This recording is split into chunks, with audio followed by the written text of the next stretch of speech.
वानप्रस्थ आश्रम असेल, संन्यास आश्रम असेल आणि ब्रह्मचारी आश्रम असेल, या चारही प्रकार आश्रमांचा जर आपण विचार केला तर या चारही प्रकाराने मी काल मला वाटतं काल का परवा दिवस 2 दिवसापूर्वी मी थोडं चिंतन ऐकलं युट्यूबला. हे तीन हा ग्रस्त आश्रम जर सोडला तर ह्या ग्रस्त आश्रम बाजूला काढून हे तीनही जे आश्रम आहेत, वानप्रस्थ आश्रम, ब्रह्मचारी आश्रम आणि संन्यास आश्रम, हे तीनही आश्रम या ग्रस्त आश्रमावर अवलंबून आहे. त्याचं कारण सांगतो मी तुम्हाला.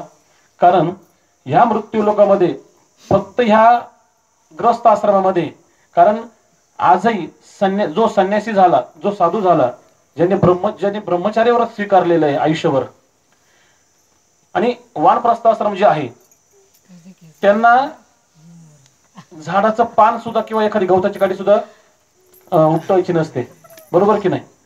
आणि आज जे साधू संत आश्रमामध्ये किंवा जंगलामध्ये वनांमध्ये राहतात, कारण देवानं आपल्याला सांगितलं आहे, कारण गवताची पाडी ते पाप आहे आपल्याला, आणि पापात काय पाप जर आपल्याकडून घडलं तर ते आपल्याला नरकाला जायला मग कारण ठरत असतं.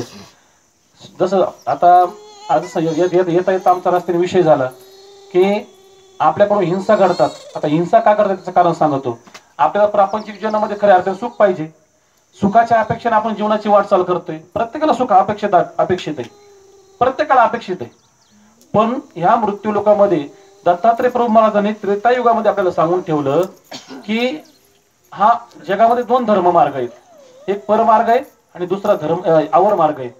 आता आवर मार्गीचे लोक काय करतात आणि परमार्गीचे लोक काय करतात याचं जर आपण चिंतन केलं, याचा जर आपण विचार केला तर परमार्गाचे लोक फक्त परमेश्वराला भजतात, तेही अनन्य भावाने.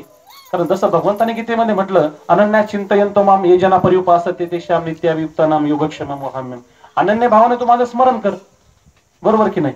अनन्य भावाने जर भगवंताचं आपण चिंतन केलं, ध्यान केलं, तो परमेश्वर आपल्याला ह्या जीवनातून तारून नेणार आहे. पण आवरमार्गीचे काय करतात, जे आवरमार्गीचे लोक काय करतात, जीवाला सुख मिळावं म्हणून ते काय करतात, यज्ञामध्ये पशूंचे बळी देतात.